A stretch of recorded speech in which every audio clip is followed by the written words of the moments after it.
Porque a igreja de Jesus, ela não existe sem pessoas, sem as pessoas.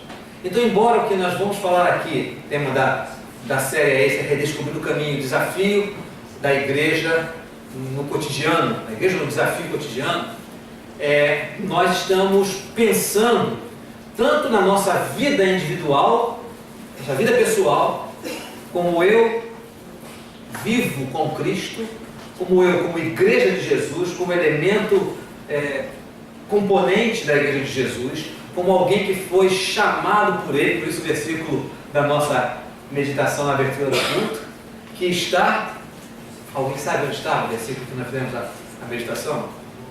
João, o meio versículo, né? Foi metade do versículo. João, ok, o livro já é bom, hein? Perto, João 15, versículo 16, a primeira parte. Nós fomos escolhidos por Jesus, Ele nos escolheu, Ele nos chamou. E Ele nos chamou individualmente e nos chamou coletivamente. Ele foi até nós. Nessa semana, eu leio pouco o Facebook, eu entro muito pouco no Facebook, mas na semana eu entrei no Facebook e estava vendo algumas frases que foram postadas lá nas minhas notificações, nas notificações. E uma das frases eu achei muito interessante, que dizia assim, não fui eu que aceitei Jesus, foi Ele que me aceitou. Quem estava perdido era eu, não Ele. E essa é uma das grandes maravilhas do Evangelho. É que todas as pessoas que são da igreja de Cristo estão na igreja porque Jesus chamou. Então nós vamos refletir esse mês em diversos aspectos da nossa vida como igreja de Cristo. Porque nós todos os dias, como pessoas que convivem no mundo normal, nós somos desafiados.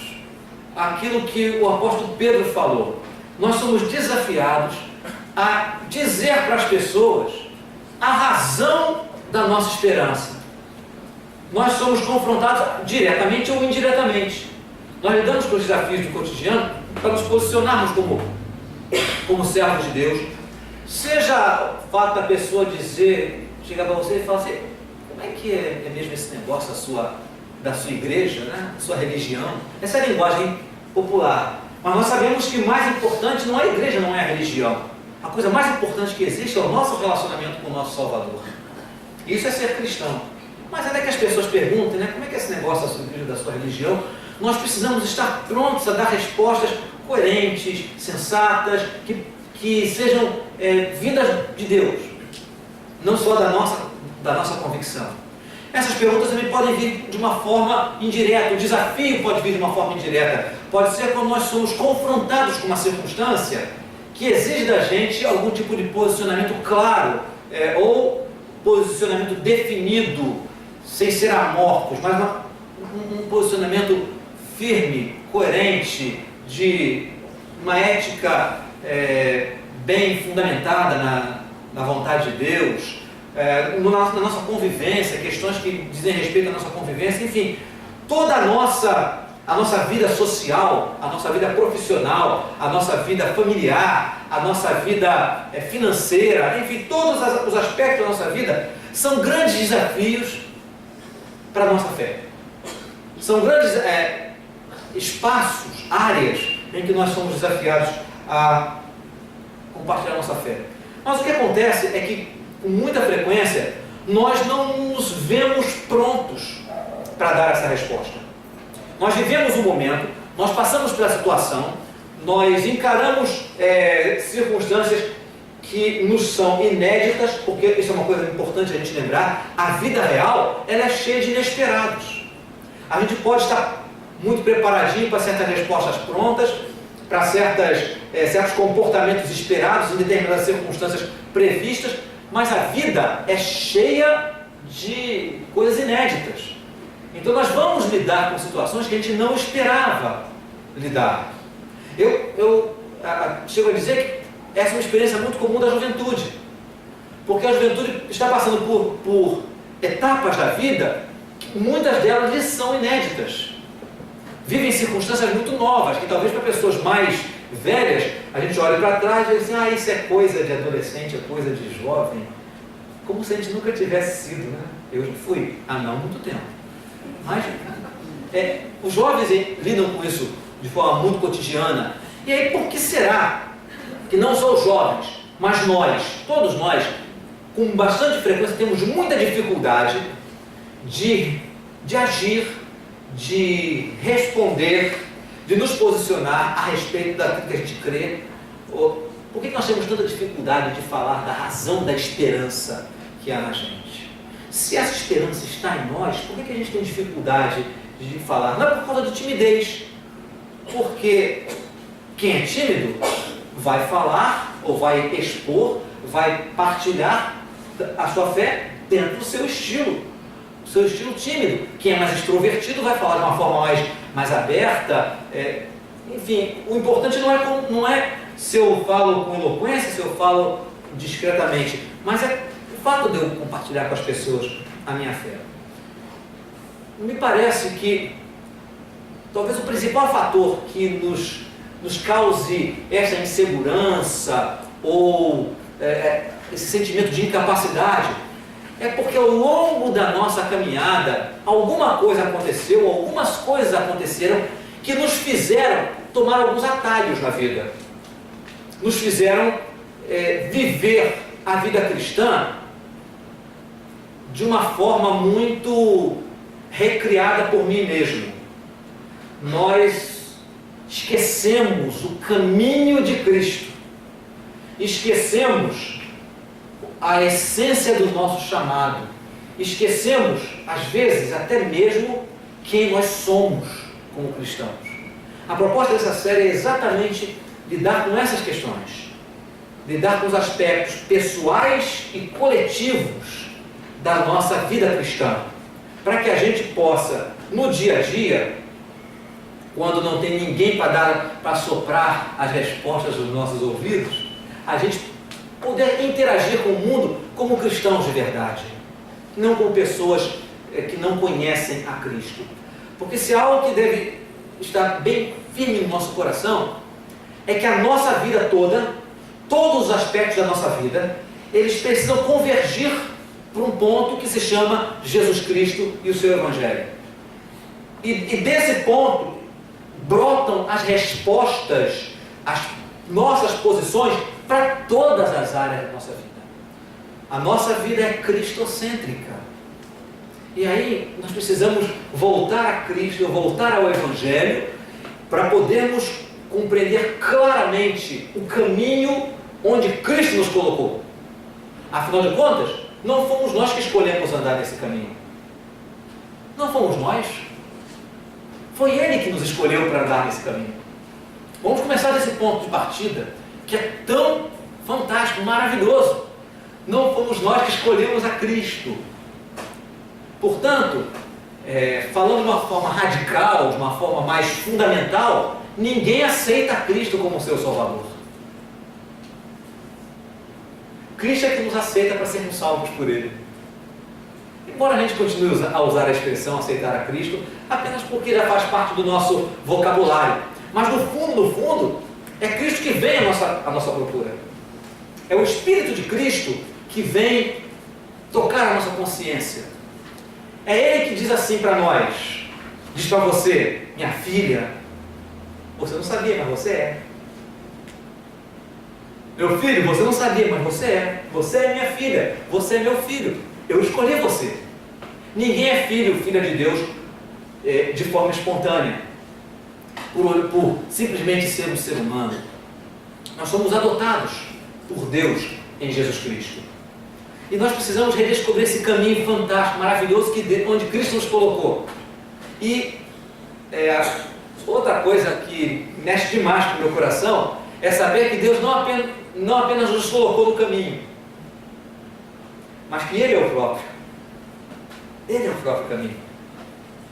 Jesus é o próprio caminho. O que significa então nós estarmos nesse caminho? Nós vamos procurar sair dos nossos atalhos e concentrar a nossa atenção em 4 aspectos fundamentais da nossa vida como filhos de Deus, como povo de Deus, como ovelhas de Jesus Cristo. E o primeiro aspecto é o aspecto da identidade. E o texto de hoje é o texto de Atos, capítulo 1, versículos de 4 a 8. Esses versículos de Atos vão fornecer para a gente a base da nossa reflexão nessa mensagem. Atos, capítulo 1, versículos de 4 a 8.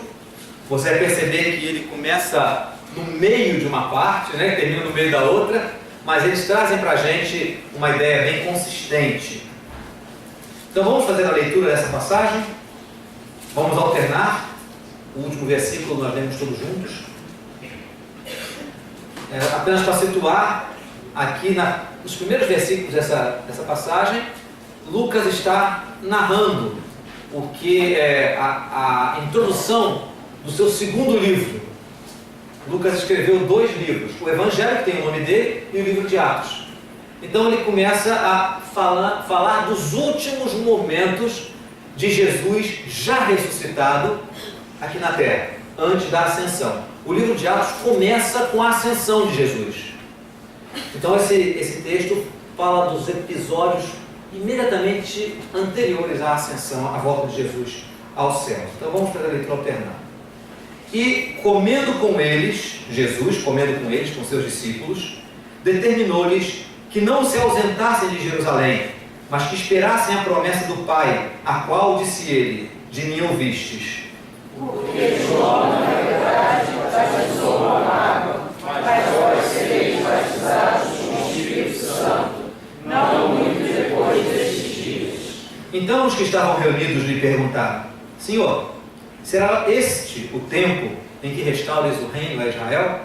Respondeu-lhes: não vos compete conhecer tempos ou épocas que o Pai reservou pela sua exclusiva autoridade. Mas recebereis poder ao descer sobre vós o Espírito Santo, e sereis minhas testemunhas, tanto em Jerusalém, como em toda a Judéia e Samaria e até aos confins da terra. O que esse texto fala a respeito de identidade? Primeiro a gente precisa entender o que a gente quer dizer com identidade. A identidade do cristão é a sua estrutura, é quem ele é espiritualmente falando. É quem ele é na dimensão de Deus. Quem Deus, Senhor Jesus, diz que nós somos. Quem ele diz que nós somos. E o aspecto mais fundamental disso é que nós precisamos aprender a nos compreender, não pelos nossos sentimentos, não por aquilo que nós sentimos a respeito de nós, mas por aquilo que ele, que é o nosso Deus, o nosso Rei, o nosso Criador, o nosso Senhor, diz que nós somos. Existe uma batalha, um conflito dentro da gente entre essas duas compreensões. O que eu digo que sou, o que eu sinto que eu sou, e aquele que Deus diz que eu sou.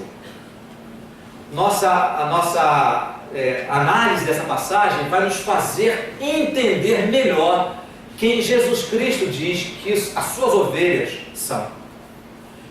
Quem o seu povo é, quem a sua igreja é. E é interessante que essa passagem fala em 2 dimensões. Ela fala para a gente tanto da nossa identidade como indivíduos, como da nossa identidade como corpo de Cristo. Então o primeiro aspecto está logo no início do texto. Há um comentário, um registro muito interessante. O texto começa dizendo que Jesus estava comendo com eles. Certamente num ambiente fechado, num ambiente privado, né? Mais particular. Talvez até mesmo no lugar onde eles celebraram a ceia, a gente não sabe, né? Mas num ambiente privativo. O curioso é por que esse destaque? Jesus comendo com eles. Por que Lucas faz questão de fazer esse registro? Lucas poderia dizer assim: Jesus falou isso assim para eles. Não tinha necessidade de registrar o espaço, o estilo de encontro. Bastava que ele deixasse a mensagem. Que ele falasse: Jesus estava com eles e determinou que eles não saíssem de Jerusalém. Mas Lucas fez um registro singelo, aparentemente secundário. Ele diz que Jesus estava comendo com os discípulos. Por quê? Especialmente por duas razões. Primeiro, para destacar que Jesus ressuscitado era real. Não era uma visão. Não tinha sido um sonho deles, uma alucinação coletiva. Jesus estava ali, como pessoa, ressuscitado, comendo com eles. Era a consolidação daquilo que ele fez, por exemplo, com Tomé. Quando disse assim: Tomé, chega aqui mais perto. Toca em mim, sou eu mesmo. Não sou um espírito, não sou um fantasma, não sou um ectoplasma. Eu sou eu mesmo, que você conheceu. E depois, mais adiante, quando Jesus aparece para alguns dos seus discípulos que estavam na beirada do lago, pescando, Jesus aparece na beirada do lago e prepara um peixe assado, uma maravilha, imagino que deve ser um excelente peixe assado, e Jesus come com eles. Isso está contado no final do Evangelho de João. E aqui, quando inicia o livro de Atos dos Apóstolos, Lucas diz assim: era Jesus mesmo, vivo, presente, em pessoa, comendo com eles. Então essa é uma das razões pelas quais ele faz esse registro aparentemente secundário. Mas a outra razão é porque na cultura antiga, e esse é um aspecto que foi legado para nós, a gente tem essa concepção, talvez não com tanta intensidade quanto a cultura oriental e antiga, é que a mesa, o lugar da refeição, é o lugar da comunhão, é o lugar do companheirismo, é o lugar de estar junto. Então, quando Jesus se assenta com eles, com um grupo limitado de discípulos, ele está dizendo que ele vai passar para eles algo muito central e que está ligado à comunhão que eles têm. É algo para ser compreendido pessoalmente. Então, essa é a primeira dimensão. Com Jesus assentado à mesa com eles, ele está dizendo: olha, vocês precisam me conhecer de perto. Cada um de vocês precisa conviver comigo, precisa me conhecer de perto. Então, é só mesmo ao nos assentarmos com Jesus à mesa que nós adquirimos essa consciência clara, né? A consciência de quem os discípulos de Cristo são, de quem eu e você somos. Isso nasce de duas experiências ligadas a estar, simbolizadas por estar à mesa. Uma é a experiência de termos a convicção da sua presença, como ele estava vivo, como ele estava vivo. A convicção da presença de Jesus. Todos os dias, Jesus está vivo do nosso lado. Todos os dias. A presença dele, comendo com os discípulos antes de subir ao céu, diz para eles e diz para nós: hoje, eu continuo presente. Eu estou presente. Sou eu mesmo. Não sou uma ideia perdida na história. Não sou um mestre que sirvo de inspiração para vocês. Eu estou presente. E nós só conseguimos descobrir quem nós somos quando nós estamos convictos disso. De que nós não estamos, embora espalhados, nós nunca estamos sem a presença de Jesus. Todos os momentos Ele está conosco. É isso que a mesa, sentar-se à mesa simboliza. E também a necessidade da nossa proximidade com Ele. Estarmos próximos a Ele, pessoalmente ligados a Ele. Acabamos de cantar um louvor aqui, inspirado no Salmo, uma parte inspirada no Salmo, que a gente não dá muita atenção para o que a gente fala. A gente, quando está cantando Incomparável És, né, a gente diz assim: minha alma está apegada a Ti. Minha alma está apegada a Ti. Isso é proximidade. A gente só descobre quem a gente é em Cristo quando a gente tem a convicção da presença dEle. E quando nós estamos próximos, quando nós fazemos o movimento de estar assentados à mesa com Ele. Porque estar à mesa de Jesus, estar à mesa com Jesus, conviver com Ele, experimentar sua presença, estar próximo a Ele, tem algumas razões. Jesus, ele vai explicar os seus planos. Ele vai explicar a sua vontade. Ele senta com seus discípulos e vai explicar quem eles são, o que ele quer para eles. Esse é um momento de despedida, irmãos. Jesus utiliza esse momento para estar com eles e dizer para eles o que ele espera, quais são os seus planos a respeito dos seus discípulos. Porque ele está prestes a ir. É bem verdade que o Espírito Santo vai descer, mas ele está prestes a ir. Então ele senta e diz o que ele espera dos seus discípulos. E está sentado aí, à mesa com eles. Para nós, só nos é possível ouvir Jesus falar conosco como os discípulos ouviram e entender o que Jesus quer para nós. A gente só consegue ouvir o nosso Senhor e aprender a viver com Ele se nós lembrarmos de algumas coisas a respeito dessa cena de Jesus comendo com os discípulos. A primeira é que a gente só pode aprender isso pessoalmente. É necessária experiência pessoal, porque lugares à mesa sempre são individuais. Na relação com Deus, não existe a possibilidade de passarmos o nosso convite para outra pessoa. Não existe a possibilidade de a gente mandar representante. O chamado de Cristo para termos comunhão com Ele é pessoal. A nossa vida pessoal do lado de Cristo é uma decisão pessoal e intransferível. Não acontece por sermos de família cristã. Não acontece por causa de religião da nossa cultura. Não serve. Estar com o Senhor Jesus é algo que tem que ser aprendido pessoalmente. Nós precisamos aprender a viver com Ele pessoalmente. Segundo lugar, nós só aprendemos a viver com o Senhor Jesus se nós vivermos com Ele proximamente. Deu um salto longo aqui, né? Preciso de ajuda. Volta, por favor. Isso. Proximamente. Estarmos próximos. Porque mesa é lugar de transparência. Especialmente na cultura antiga, a mesa é o lugar da vulnerabilidade, em que a gente conversa, em que a gente se aproxima dos amigos. Até hoje mesmo, né? Quando a gente quer sair com os amigos, geralmente a gente sai para comer juntos, né? Comer e beber juntos. Essa é uma prática muito comum, né? Ao redor da mesa a amizade acontece. Ao redor da mesa os corações podem se abrir. Ao redor da mesa a gente é mais natural, a gente é transparente, a gente se aproxima uns dos outros. Ao redor da mesa.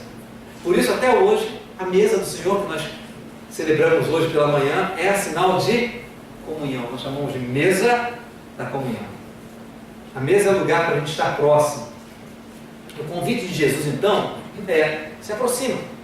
Não fica na periferia. Não fica me conhecendo de longe. Eu quero interagir com você.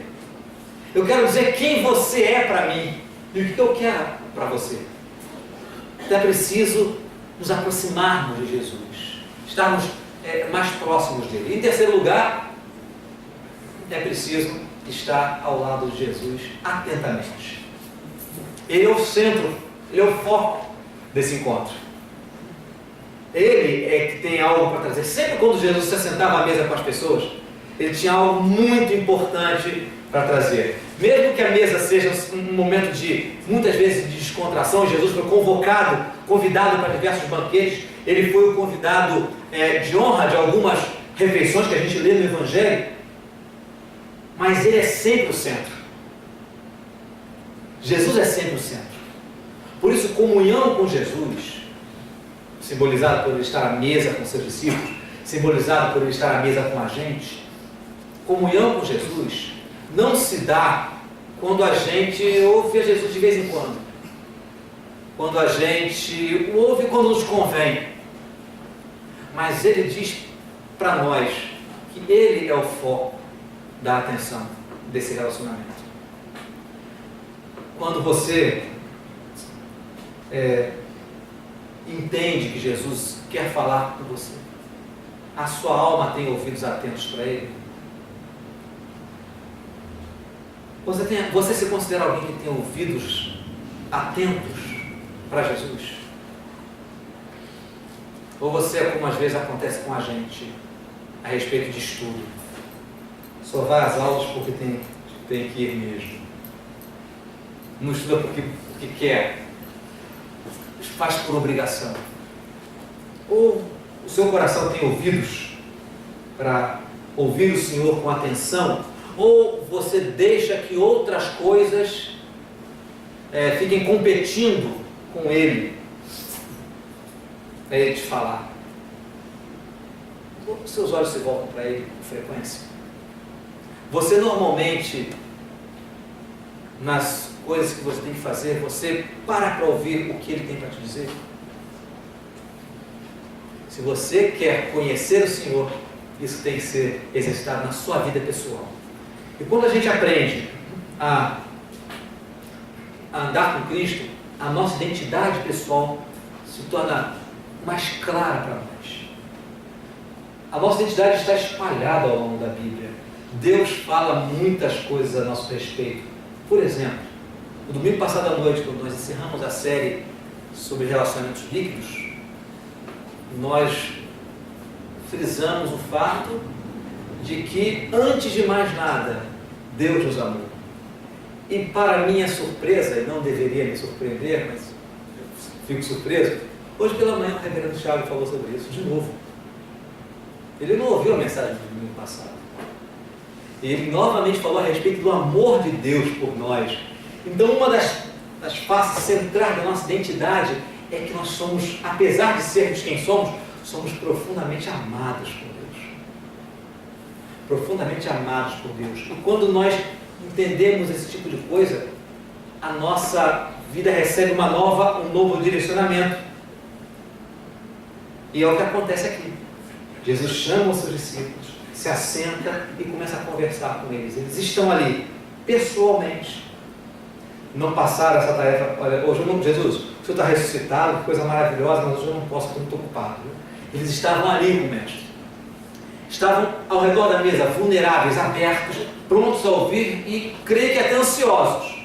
Talvez não com a melhor expectativa, a gente já vai ver logo a seguir. Mas eles estavam ali, estavam atentos ao que o Senhor Jesus falava para cada um deles. Essa precisa ser a nossa experiência particular. Mas então Jesus, ele termina aquele momento de refeição e sai com os discípulos. Porque a segunda parte do texto já acontece num outro cenário. Primeiro num lugar fechado, num lugar particular, mas agora Jesus está com os discípulos no Monte das Oliveiras. Um lugar público, um ambiente menos íntimo, mais aberto, mais coletivo. Então o que acontece no Monte das Oliveiras já não é apenas o trato pessoal de Jesus com cada um dos seus discípulos. Eu imagino que naquela ocasião, na refeição, havia alguns poucos, talvez os apóstolos presentes ali. Mas nesse ambiente aberto, muitas outras pessoas estavam, porque não foi um punhadinho pequeno de pessoas que presenciou a ascensão de Jesus. Era um grupo maior. Então, nesse segundo momento, Jesus trata com a coletividade, com a comunidade dos seus discípulos. E aí nós vamos ver o que Jesus está falando a partir do versículo 6. Os discípulos tinham uma concepção a respeito do que estava para acontecer. Eles esperavam que aquele fosse o momento em que Jesus ia botar para quebrar. Que Jesus ia expulsar, agora glorioso, ressuscitado, que ele ia expulsar os romanos e restaurar o reino de Israel. Não é essa a pergunta que os discípulos fazem? Jesus diz, os discípulos fazem a pergunta: Senhor, é este o tempo que o Senhor vai restaurar o reino a Israel? E então Jesus faz algo muito interessante que eu imagino que ele precisa fazer isso com a gente. Ele aplica em nós e procura trazer uma mudança de consciência. Ele trabalha a transformação da consciência dos seus discípulos. Os discípulos têm uma perspectiva muito pessoal. Muito pessoal. E aí ele começa a trabalhar com os seus. eu gostaria que a gente visitasse esses últimos versículos, esses 3 versículos, Atos 6, 7, 8, pensando bem mais na gente como igreja, como cristãos, como esse grupo de discípulos de Jesus, do que olhando para aqueles que estavam naquela época. Pensando se os valores que Jesus estava mudando na consciência deles não precisam ser mudados na nossa consciência para que a gente compreenda melhor quem nós somos e por que nós somos quem somos.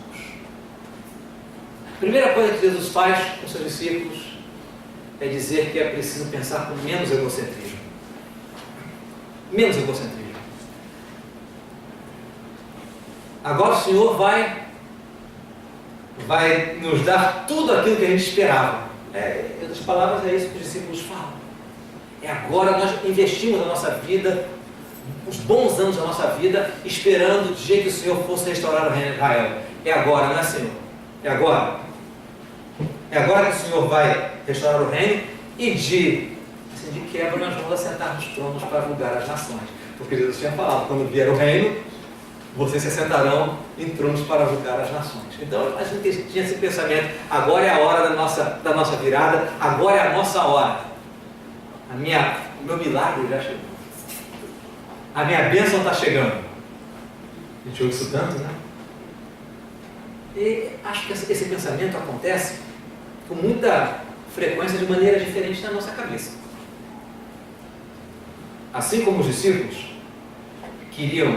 parece que eles queriam um reino para a sua realização pessoal, para realizar os seus sonhos, para atender às suas expectativas, para que eles pudessem desfrutar de uma posição adequada, ou seja, para que eles fossem abençoados. Isso parece que não é um pensamento só deles. Parece que nós temos essa tendência. E acho que essa parece ser a maior razão pela qual as igrejas, as comunidades de discípulos de Jesus, são bem menos do que poderiam ser no mundo. Entendo que é bem provável que essa seja uma experiência nossa também como igreja local. Nós precisamos redescobrir que Deus não criou um reino para nós. Que o reino de Deus não é para nós. A gente fica preocupado demais com o que Deus está construindo para nós, ou como aquilo que Deus está construindo pode trazer bem-estar, alegria, paz, realização para mim. Quando nós deveremos ter claro diante de nós que, na verdade, Ele já conquistou tudo e nos chamou para estar com Ele. Esta não deveria ser nossa preocupação. Nós não deveríamos viver com essa preocupação egocêntrica, pensando em nós. Nós deveríamos ter o mesmo sentimento de Jesus. É por isso que Jesus vai redirecionar a mente dos seus seguidores. Ele vai trabalhar para mudar a perspectiva. Porque olhando para nós mesmos, nós nunca vamos descobrir a nossa identidade. Nós nunca entenderemos a real razão, o real propósito pelo qual o Senhor Jesus chegou para nós individualmente e disse: meu filho, vem para mim, você é minha, você pertence a mim, você está escolhida, separado para estar comigo. Se nós não percebermos que Ele não fez isso para nós, por nós, para nós desfrutarmos, mas com um propósito muito maior, a nossa vida vai ser uma vida sem clareza. Nós não vamos viver neste mundo como o nosso Senhor quer que a gente viva. Portanto, Jesus redireciona o olhar do seu povo. Ele redireciona o olhar dos seus discípulos, das suas discípulas, das suas ovelhas daquele tempo e de agora. Ele diz algo mais ou menos assim: vocês não têm que se preocupar com a chegada do reino, porque vocês já estão nele. Ele diz isso de uma maneira diferente. Como é que Jesus fala isso para os seus discípulos? E fala isso para nós hoje? O Senhor Jesus fala para mim e para você: não precisa se preocupar com aquilo que você vai ganhar, com aquilo que você vai receber. Não se preocupe com as coisas que você precisa. Ele já falou isso lá no início do seu ministério, quando ele disse: não fiquem ansiosos com as coisas. Busquem, em primeiro lugar, o quê? O reino de Deus e a sua justiça. Ou, procurando situar isso adequadamente, busque os interesses do reino de Deus e a sua justiça. E todas as coisas que são necessárias vão ser acrescentadas. Fique em paz, fique segura, fique tranquilo. Não se preocupe o que o reino pode trazer para você, porque você já está nele. Onde é que ele diz isso nesse texto? Quando ele fala para os discípulos, quando os discípulos perguntam: é agora, Senhor? Jesus fala: olha, quanto a isso, se vai ser agora, se vai ser depois, se o reino vai ser concretizado de forma visível, externa, quando isso vai acontecer, isso é o Pai que decide.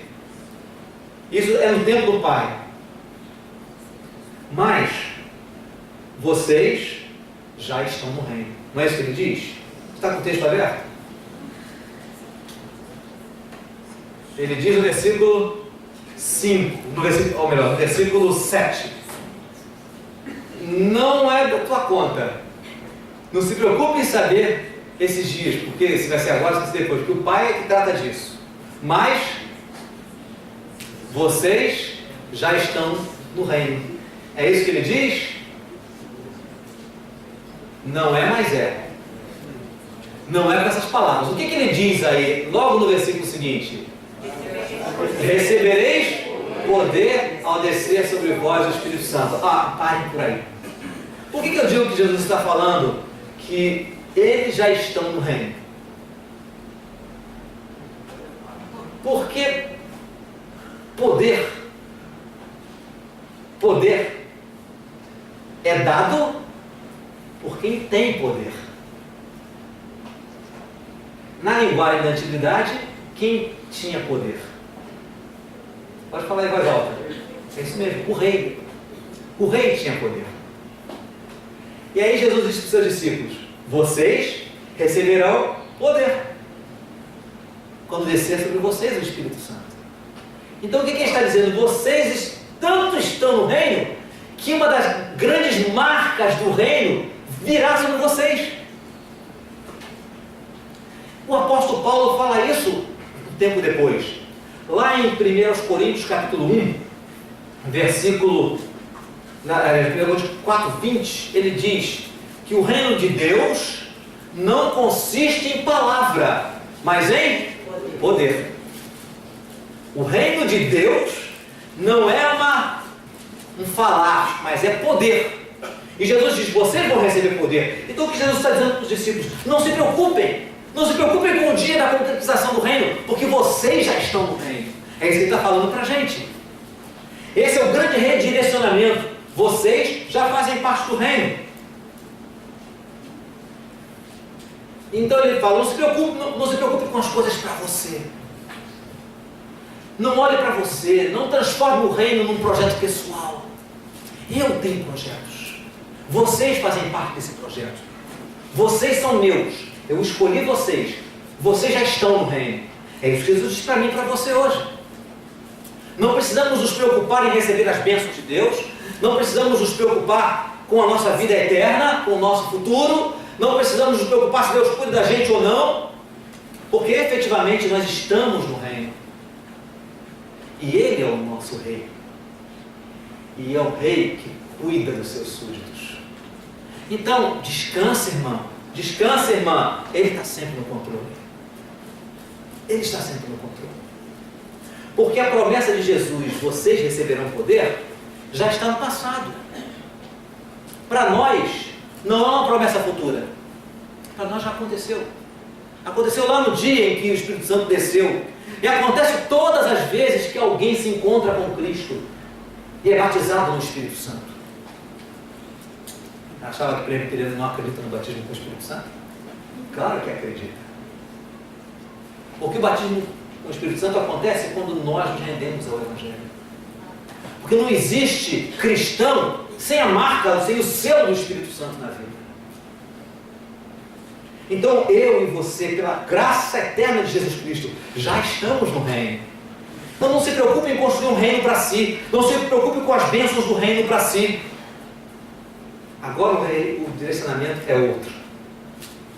Então Jesus traz duas palavras que trazem muita segurança para nós e propósito para a nossa vida. A primeira palavra que ele traz é de pertencimento. É de pertencimento. Vocês não apenas estão no reino, como vocês pertencem pessoalmente a mim. Isso aí está em duas expressões que ele usa logo em seguida no versículo 8. Depois de dizer que vocês receberão poder quando descer sobre vocês o Espírito Santo, ele diz: sereis minhas testemunhas. Essas duas palavrinhas traduzem esse senso de pertencimento tão precioso. Primeiro ele diz: vocês serão minhas. Vocês não vão falar a respeito de outra pessoa. Vocês serão minhas testemunhas. São minha propriedade.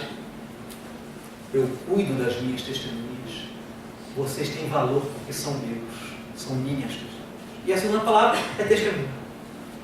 Testemunha fala de convivência, fala de companhia, fala de conhecimento que é fruto de experiência própria, porque testemunhas legítimas não dão testemunho do que ouviram falar, não é?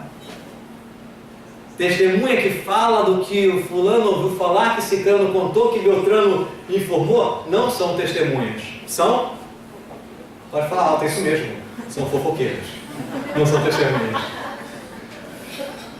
Então, quando Jesus diz assim, vocês são minhas e são testemunhas, é porque vocês me conhecem. Vocês sabem quem eu sou. A gente convive, a gente anda junto, eu estou sempre perto de vocês. Então não se preocupe, vocês são minhas e são testemunhas. Vocês são propriedade minha e vocês vão viver aquilo que a gente tem vivido junto.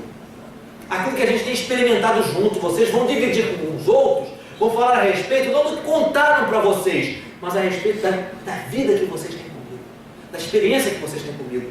Irmão, se a gente lembrar disso, Jesus falou para mim e para você, você é minha testemunha, aí eu entendo com força e com clareza a quem eu pertenço. Ele diz, você é minha testemunha. Já reparou que quando a gente lê esse versículo, a gente pensa só na missão que a gente tem? Mas a gente não percebe que dentro dessa missão, essa missão nasce de quem a gente é e de quem a gente pertence. Nós pertencemos a Ele. Essa é a maneira como o Senhor Jesus vai mudando, vai trabalhando a consciência dos seus discípulos. E peço ao Espírito Santo que trabalhe na nossa consciência também. Como a gente não tem que se preocupar, como a gente pode abandonar o nosso egocentrismo e ter a nossa visão redirecionada para onde Jesus está apontando, não por reino particular, porque nós já estamos no reino, sabendo que a gente pertence a Ele, que nós somos testemunhas dEle, pertencemos a Ele e estamos próximos dEle, aí então, disso brota a nossa missão. Aí então sim, Jesus diz, vocês, como parte do reino, receberão o poder do reino. Vocês são parte. Vocês serão minhas testemunhas. E vão ser o meu presente para o mundo. Hoje, pela manhã, o reverendo Tiago, como tem feito nas últimas pregações dele, tem falado sobre João 3,16. Deus amou o mundo de tal maneira que deu o seu Filho. Uma paradinha aí, como o reverendo Tiago está fazendo também por partes a mensagem, só vou citar o versículo até aí, né? Deus amou o mundo de tal maneira que deu o seu Filho unigênito. Como o seu Filho unigênito vai chegar no coração das pessoas a quem Deus ama? Por aqueles que já ouviram, já receberam essa mensagem.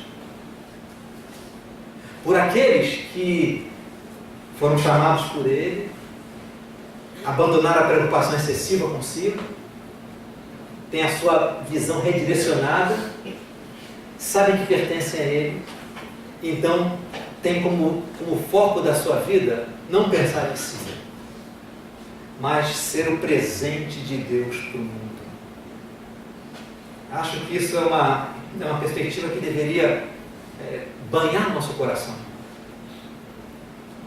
Jesus Cristo é o presente de primeira mão, mas hoje Ele chega, digamos assim, embrulhado em nós. Embrulhado em nós. Nós somos a mão de Cristo, a voz de Cristo, o amor de Cristo, a vida de Cristo, chegando nas pessoas.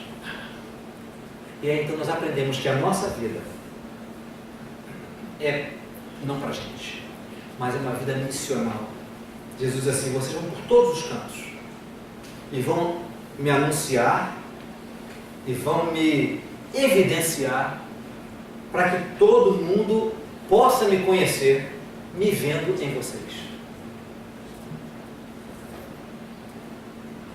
Essa é a renovação, a transformação de consciência que Jesus procura trazer para os seus discípulos. Tudo indica que nessa hora eles não entenderam claramente o que Jesus estava querendo dizer para eles. Mas quando a promessa se cumpriu, quando o Espírito Santo veio, eles perceberam tudo aquilo que Jesus tinha falado. Irmão, irmã, não espere que o Espírito Santo venha para que você entenda tudo aquilo que Jesus tem falado para você. Não espere, porque Ele já veio. Ele já veio. E hoje a palavra fala para nós. Hoje a palavra diz para nós quem nós somos e para que nós somos. A nossa identidade reside nisso. Esse é o caminho básico para a nossa vida. Existem coisas que a gente esquece no caminho, esquece ao longo do caminho. Hoje pela manhã, eu estava na classe de integração, conversando com os alunos da classe, e a gente estava compartilhando o fato de que nós deixamos que muitas coisas entrem na nossa reflexão. A gente pensa sobre muitas coisas, como é que o crente deve se posicionar quanto a isso, e a questão da violência contra a mulher, que é o assunto da semana, né? Dessa quinzena é a violência contra a mulher. É um assunto muito digno, muito correto. Como é que o crente deve se posicionar com relação à situação política do país? Como é que o cristão deve se posicionar com relação à ética pessoal, à questão sexual? Todas essas são coisas dignas. Mas o nosso posicionamento só acontece adequadamente se nós nos posicionarmos como Ele, dentro dos princípios que Ele deseja. Se nós nos posicionarmos a partir da nossa identidade, a partir de quem nós somos e a partir de quem Ele diz que nós somos. Nós não podemos deixar que essas questões que são tão importantes, que são tão relevantes, encubram aquilo que é a base da nossa vida. Nós precisamos olhar para isso e compreender na mensagem de Cristo quem eu e você somos. Quem Ele nos escolheu para ser. O versículo que eu li pela metade, na nossa reflexão, ele continua. O versículo de João 15:16 começa dizendo: não foram vós, não fostes vós que me escolhestes a mim. Pelo contrário, eu escolhi a vós outros. E ele continua dizendo que vos designei para que vocês vão, deem frutos, o vosso fruto permaneça, para que tudo quanto vocês pedirem em meu nome, eu vou conceder. Jesus diz claramente: eu escolhi a vocês para que vocês tenham uma vida missional, para que onde quer que vocês vão dando fruto por esse mundo afora, para que vocês sejam o meu presente para o mundo, produzam o fruto que eu determinei que vocês produzissem. Essa é a raiz da nossa identidade. Ele nos resgatou, nós somos dele. Há tantos versículos, eu tive que fazer uma seleção de versículos muito grande, porque conforme eu ia estudando, outras passagens vinham na minha cabeça que falavam a respeito de quem nós somos, do que Cristo é para nós, quem Cristo nos tornou, o que Cristo nos fez. Isso dá sermão para um ano. Mas o centro da nossa identidade é essa. Nós estamos no reino de Deus.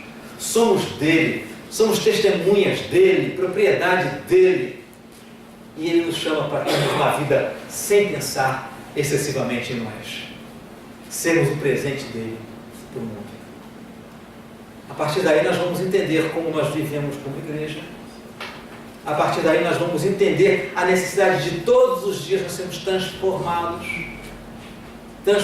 pessoalmente. E a partir daí nós vamos entender a importância de irmos ao mundo compartilhar Cristo. Esses são os temas das próximas mensagens. Mas tudo começa de nós descobrirmos que nós somos para Ele. Não existe privilégio maior do que esse. Do Deus que criou o universo. E depois do universo voltar as costas para Ele. Ele vir na nossa direção. Ele vir à nossa procura. E dizer para mim e para você: volta para casa. Vem para mim de volta. Porque eu tenho um propósito especial para a sua vida. Não existe privilégio maior que esse. Você, meu irmão, minha irmã, e eu também. Você é um privilegiado. Você é uma privilegiada. Não abra mão disso. Lembre sempre quem você é em Cristo. Escolhido por Deus. Escolhida por Deus. E presente dele para o mundo. Vamos orar? Vamos ficar de pé?